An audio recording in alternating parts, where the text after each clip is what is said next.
ang gusto ko talagang pasalamatan ang gabos na mga na nag-effort po digdi po sa itong mga frontliners, lalo-lalo na po duman sa checkpoints, ang mga nurses, ang mga midwives, ang PHW, ang mga barangay captains, ang barangay council, tanod, gabos po ng mga nagpagal po digdi, lalong-lalo na ang LGU and media.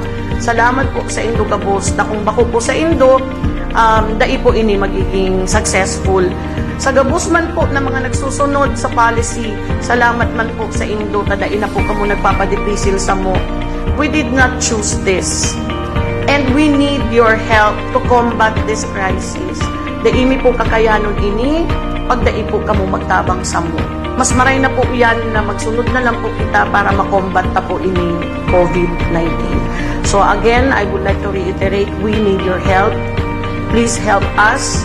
Please cooperate and let us be one on this. Thank you very much po.